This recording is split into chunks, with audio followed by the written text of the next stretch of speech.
c'est bon. Victor. Par rapport à la dernière fois, on avait vu que la danse. Et là, il y aura quoi? Le chant. Il y aura le chant.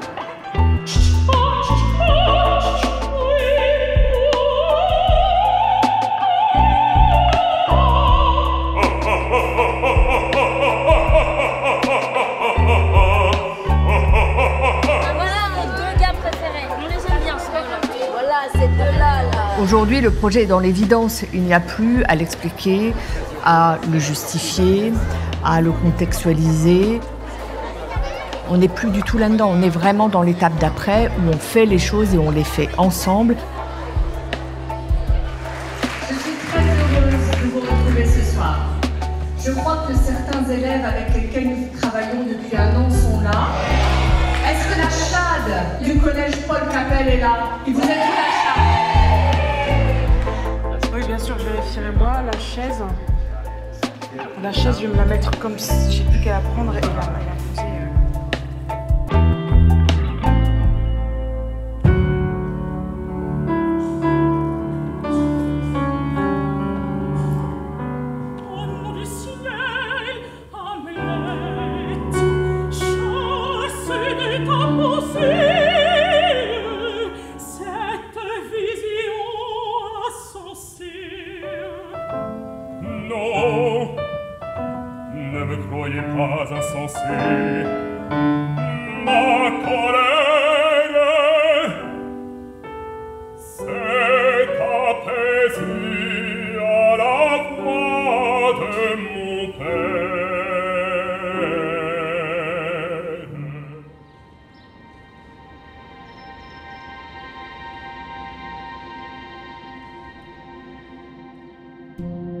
Il y en a qui chantent dans des chorales parmi vous? Au collège, on chante du blues de Jean-Jacques Goldman. C'est pas très beau, mais bon, on est obligé. Bah, le blues, c'est pas mal, non? C'est pas pareil quand Richard, tu vois. Quand c'est Jean-Jacques Goldman. Voilà Timothée, vous l'avez entendu. Voilà la classe de Chad. Est-ce que vous êtes tous venus voir le spectacle? Oui. Je voudrais bien juste refaire avec un accord, Félix, s'il te plaît.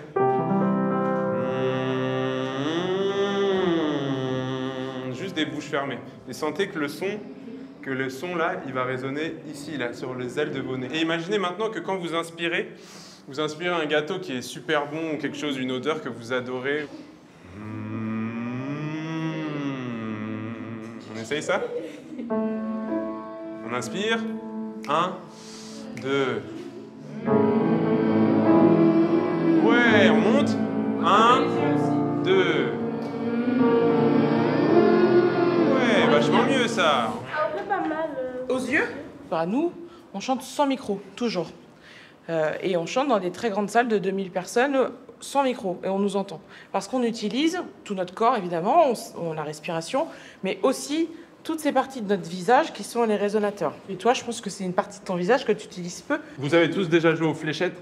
Oui. Alors on en prend une, donc imagine qu'on a une fléchette dans la main, là, comme ça. Et on va l'envoyer très très loin. Vous pouvez me montrer comment vous l'envoyez là? 1, 2.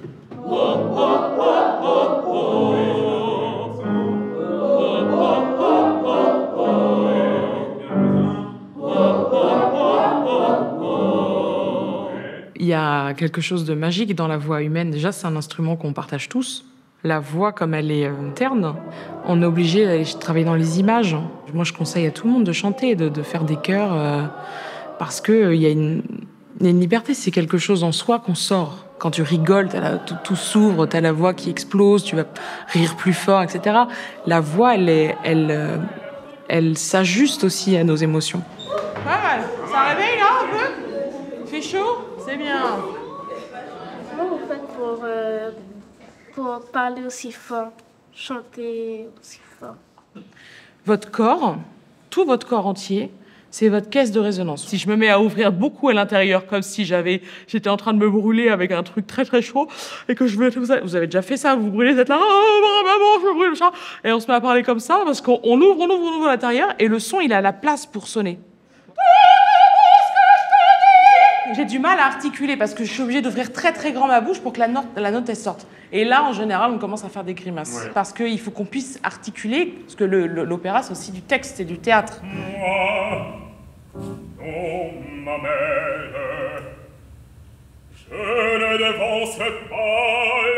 Pour ce spectacle-là de scolaire, moi je sais que quand j'ai commencé à chanter, j'en ai entendu plusieurs rires dans la salle, et en fait c'est pas du tout quelque chose que je prends mal. Je pense que le chant lyrique interpelle, quoi qu'il arrive. Il y a un premier choc, on va dire, un petit choc auditif, ou en tout cas, mais pourquoi il chante comme ça, ou alors, waouh, qu'est-ce que c'est beau, ou waouh, c'est trop fort. Mais en tout cas, il y a quelque chose qui se passe, quoi. Et la voix lyrique, comme elle n'est pas amplifiée, il y a un matériel brut, en fait, qui arrive directement au contact du corps, du cœur et de l'âme du public.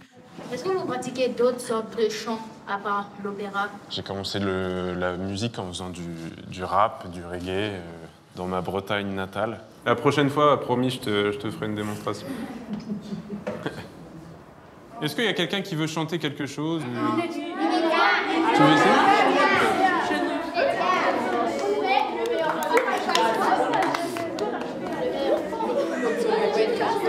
Tu vas nous chanter le truc, alors? Je connais pas, hein. On découvre avec toi. Chut, chut.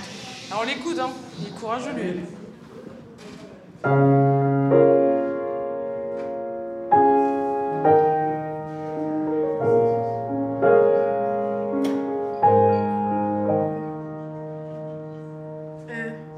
Malgré les ciels, malgré les sommes, doit faire des sommes. Malgré les ciels, malgré les sommes, doit faire des sommes, refaire du sale, refaire du son. Sans les blés, ça verser son, ça ne veut pas commencer, ça veut tirer. J'ai vu des élèves qui se livraient. Ils avaient envie de se présenter et de dire, mais voilà, moi j'aime ça. C'est comme si en fait ils avaient envie de montrer un peu ce qu'ils étaient à travers le chant. J'ai remis la tenue pour sauver, j'ai remis les gants pour ambitionner. Évidemment, je suis sauvé, j'ai remis les gants.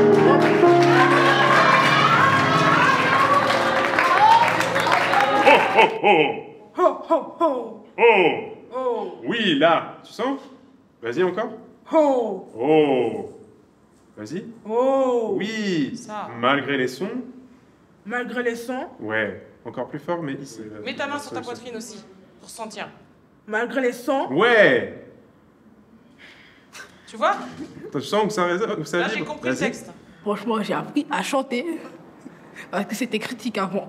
Avant ce cours-là, c'était critique. On a proposé de chanter, je me suis dit, je vais profiter, je vais m'amuser.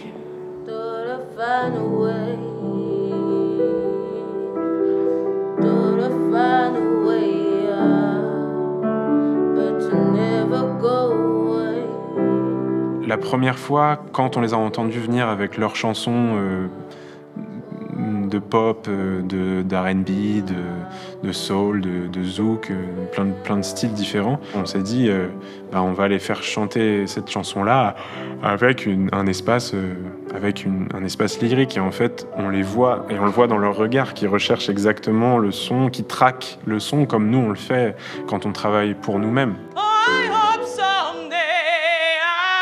Tu as une tension, tu vois, dans ta gorge qui se crée. Parce que tu pousses ton larynx à aller dans une position où il n'a pas envie d'aller. Alors que si tu fais I hope someday oui. Tu peux faire ça des heures. Ils sont dans leur zone de confort parce que c'est des chansons qu'ils connaissent, c'est un style qu'ils connaissent. Et après, on va chercher d'autres zones qui sont pas celles dans lesquelles ils ont l'habitude de taper avec leur voix. Ils sentent quand ils réussissent, quand ils sont détendus, quand ça fait vibrer des zones de leur corps et de leur visage de façon agréable. Et je crois que ça leur fait du bien et ça se voit.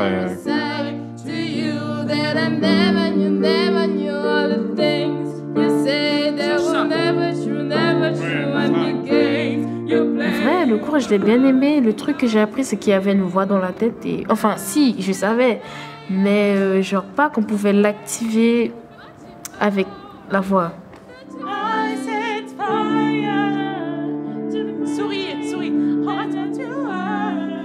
Je pense que les plus beaux moments dans les cours et dans les ateliers, c'est quand on voit les personnes chercher, comment dire, leur voix.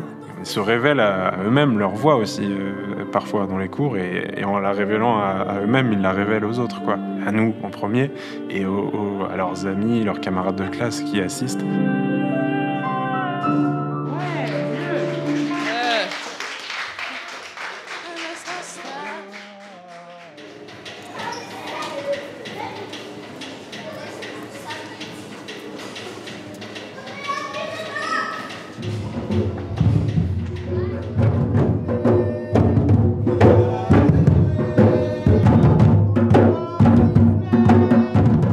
En Guyane, c'est très populaire en fait de chanter. Peut-être pas le chant lyrique, mais la question de la tradition en Guyane, elle est énorme, hein, parce que juste les populations dites autochtones représentent au moins 15 groupes qui ont chacun leur tradition. Et le point commun quand même dans toutes ces traditions, c'est qu'il y a du chant.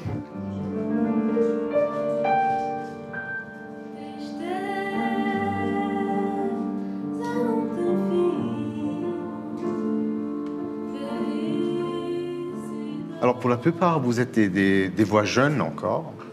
Vous avez des voix qui vont changer. Vous n'avez pas la même voix chaque semaine quand vous êtes jeune. Un jour, vous êtes baryton basse, un autre jour, vous êtes baryton.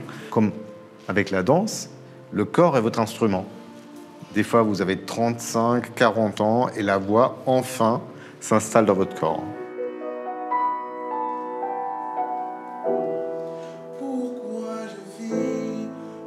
La musique a toujours fait partie de ma vie. Au début, j'ai commencé avec des instruments comme le tambour traditionnel. Je me suis dit, pourquoi pas essayer d'aller un peu plus loin et de travailler la voix.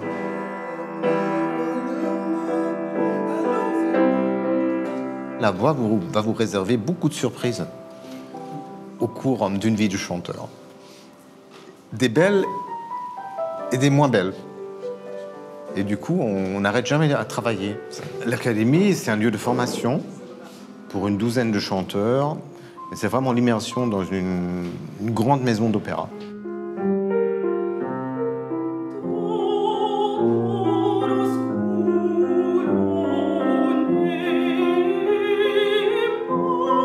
Vous pouvez avoir encore un peu plus de confiance en votre chant parce que c'est vraiment très bien et très beau. Des fois, je pense que vous vous retenez un peu parce que vous avez un peu peur du son. Et je pense vraiment que vous pouvez permettre à ce son de pleinement s'épanouir. Qu'est-ce qu'il faut faire pour qu'on vous entende?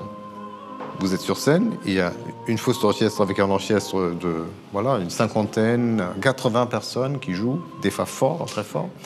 Et le son ne passe pas dans la salle. Même si pour vous, vous faites un effort incroyable. Quand vous chantez dans une salle plus grande et vous chantez sans micro, il faut apprendre, on peut l'apprendre, de remplir cette salle.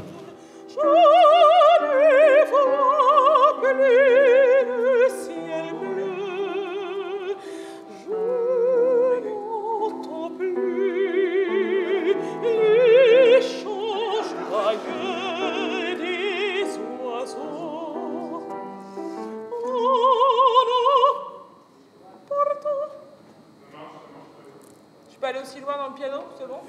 Ces deux-là, on les connaît. Tu te souviens l'année dernière avec monsieur? Oui, lui, c'est Timothée. Je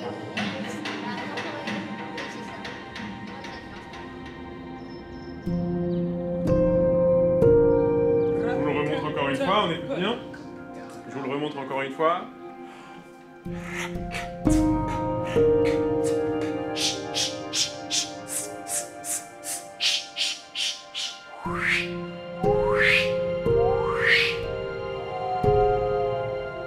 Ensemble. Apporter une grille d'interprétation supplémentaire en leur montrant une autre façon de chanter, qui est possible en plus. On n'est pas là pour leur dire maintenant, ça c'est nul ce que tu fais, cette voix-là c'est pas intéressant, c'est chanteur de pop, on vient t'apprendre la vraie voix d'opéra. On n'est pas dans ça. Si tu as tout un panel de couleurs, de façons de chanter, de timbres, après tu peux t'amuser, tu fais ce que tu veux avec ta voix. Dès qu'on travaille sa voix, on ne peut pas dissocier sa voix de son corps, de ses sensations, jusqu'au bout des doigts, des orteils, de la tête, des résonances. On est l'instrument. Donc on peut pas, c'est pas l'instrument qu'on range dans une boîte, qu'on met le soir sous le lit et puis qu'on reprend le lendemain matin. On est obligé de se nourrir de toutes nos sensations. Et c'est pour ça que le travail physique est aussi indispensable pour un chanteur. Comme c'est travailler un danseur sans lui lever la jambe plus haut, sans lui abaisser le bras. Je veux dire, c'est exactement la même chose. On a besoin de ces corrections-là. Mais le chant, c'est très physique. J'essaie de pousser mes mains en respirant. Vous sentez quelque chose dans la respiration ? Ouais. Tu sens que ça tire un peu ici ou pas? Si tu pousses encore plus mes mains. Ouais, pas mal. Ouais, hop, casse un peu tes jambes. Voilà. Ah, c'est encore mieux. Ma première prof, elle me tenait sans arrêt, elle me faisait descendre les épaules. Et au bout de 8 mois, un jour, je suis rentré dans la classe, elle m'a dit « Ah bah voilà, ça c'est un chanteur !» Parce que le corps, après, prend des réflexes et sait dans quelle position il faut être pour chanter, quoi. Eh bien, maintenant qu'on est chaud, qui veut commencer? Ouais, et c'est pas parce que tu dois faire « oh » que tu perds le masque, le brillant de ta voix, tu vois. C'est vraiment de trouver l'équilibre entre les deux. C'est beaucoup de responsabilité quand un élève ouvre une porte comme ça, fait un petit déclic. Au bout d'un moment, t'as un château, quoi. Tu ouvres une salle. C'est extrêmement motivant. En cours, quand il y a ce genre d'émotion, je prends autant plaisir que, je pense que eux ressentent. Oui, là, tu sens que ça soulève. Ok. C'est comme quand tu manges un truc super chaud. Oui, c'est exactement ça. Oh, oui, ça. Oh, oh, oui. C'est vers ça. Ouais, mais tu l'as. Vas-y.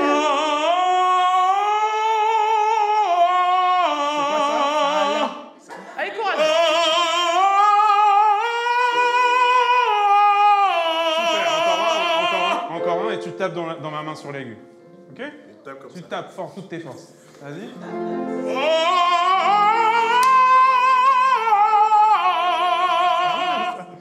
Ça, c'est quoi, ça? Non! Ouais, t'es baryton, toi. Moi, je suis baryton. Je peux pas faire ce que t'as fait. Ça, c'est impossible. Ça va, t'as chaud? Ouais, non, ouais, ça... Oui, ça pourrait, j'ai pas l'habitude de travailler. Qui veut passer après lui? Je suis enseignant en éducation musicale au collège. J'ai une classe que j'ai emmenée d'ailleurs au spectacle hier à l'Ancre. On les a un peu préparés en amont, voilà, parce que l'opéra, c'est pas, comme mon examinateur m'avait dit, la tasse de café du Guyanais. Mais ce qui est intéressant, c'est que le beau, ça touche tout de suite. Donc, il y a le premier éclat de rire, mais quand il voit que la personne continue, fait sa prestation, est vraiment sérieuse dans ce qu'elle fait, eh bien, il y a la beauté, la magie s'opère. Et ils commencent à se regarder et se disent « mais attends, ça va, ça envoie, quoi !»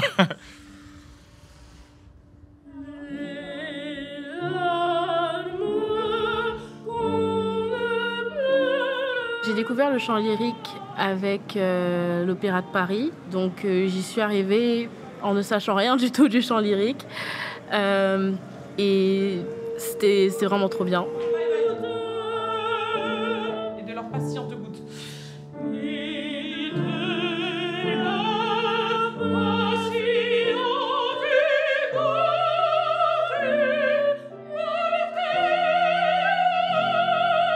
Le chant, c'est physique, c'est un sport. C'est un sport, clairement. Je vais me bousculer. On finit avec des crampes aux abdos, des fois. C'est comme avoir un fou rire, en fait. Et j'ai envie de dire, on se sent aussi bien après un fou rire qu'après une séance de chant. Dis-moi, va, laisse couler mes larmes. Va, laisse couler mes larmes. Va,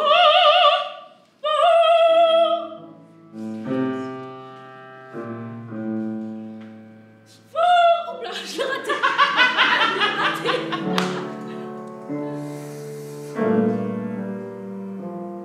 On voit ceux qui ont aussi un vrai désir d'aller vers ce répertoire-là. Et sans nous positionner en juge en disant « toi, t'es chanteur, c'est sûr, toi, t'es chanteuse », ça en fait pas l'ombre d'un doute. Mais plutôt les laisser prendre la place qu'ils ont envie de prendre, en fait. Il est quelle heure? Il est resté à peine 1 heure, il reste 55 minutes. Bravo, Oksana, c'est magnifique. C'est un des plus beaux airs en plus, hein, t'as de la chance. De faire quelque chose avec le chant, genre de vivre du chant, ce serait un rêve vraiment.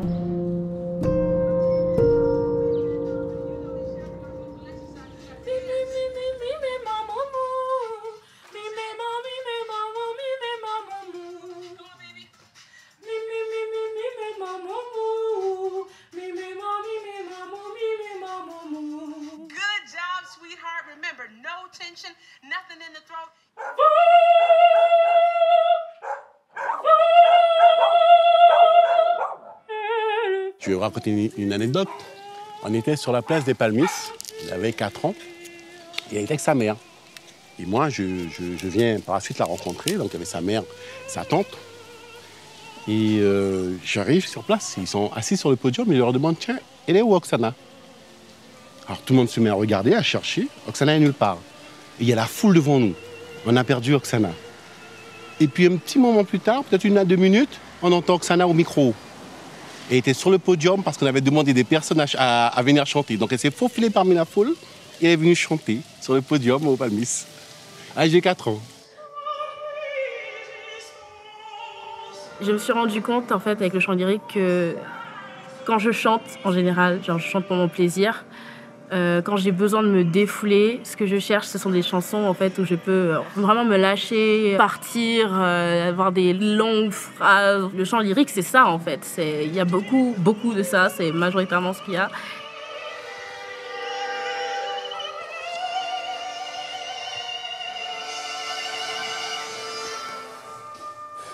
Le chant, c'est pas que de la prouesse technique.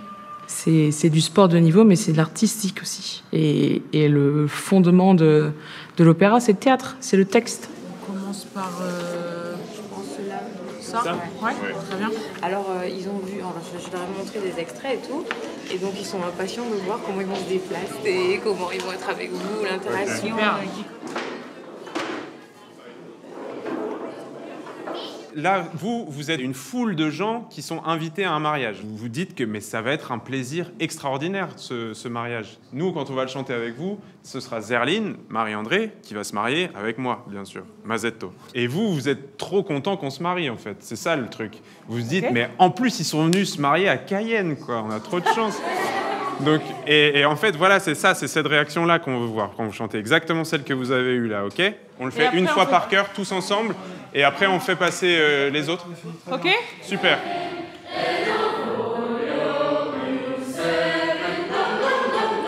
Ce soir, moi, je vais chanter Notte e giorno fatica de l'opéra Don Giovanni.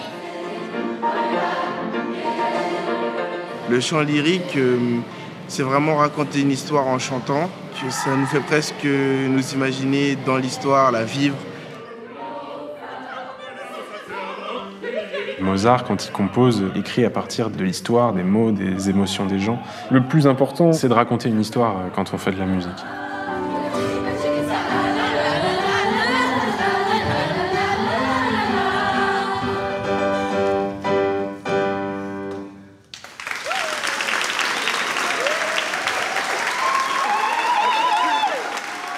On doit délivrer un message, délivrer une émotion et pas juste bien chanter comme on a dit de le faire. Et si on peut parfois avoir le temps de leur faire sentir ça, en plus du reste, en plus des vibrations de ces choses-là, et c'est les plus beaux moments de nos séjours ici.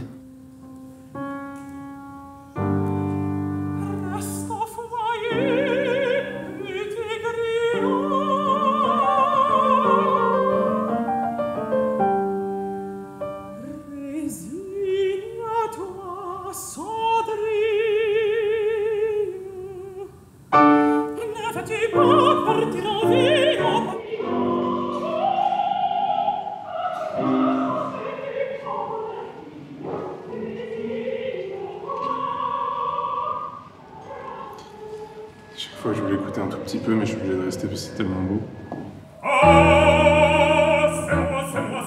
Une des conséquences assez joyeuses de ce programme, c'est de se faire rencontrer des artistes qui ne se rencontrent pas. Des artistes lyriques rencontrent très très peu, voire jamais des danseurs. Donc là, d'avoir une joyeuse équipe de danseurs étoiles, de chanteurs, pianistes qui vont vivre pendant une semaine une aventure collective, qui vont partager la scène ensemble, c'est complètement inédit à l'opéra. C'est aussi finalement une des façons dont je conçois l'Académie, qui est de travailler dans la transversalité artistique.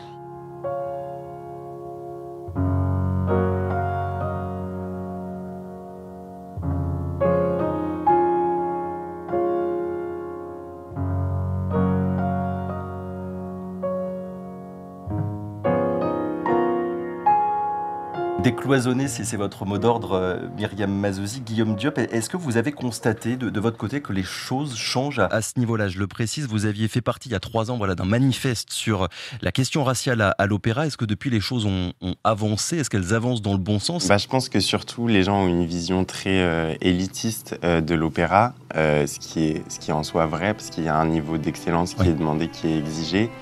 Mais l'élitisme a aussi une espèce d'image je pense, très blanche et bourgeoise.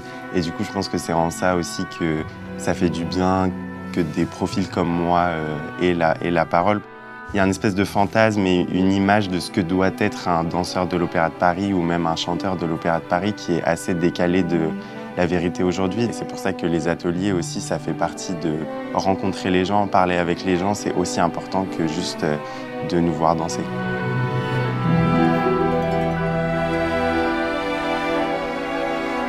On a fait quasiment 200 heures d'ateliers. Ça bouge des choses et ça crée des attentes. Donc ça, c'est une immense responsabilité pour nous. La première chose, c'est qu'il faut avoir envie. Donc si on peut créer plein d'envies, que ce soit en chant ou que ce soit en danse, on est là pour ça en fait.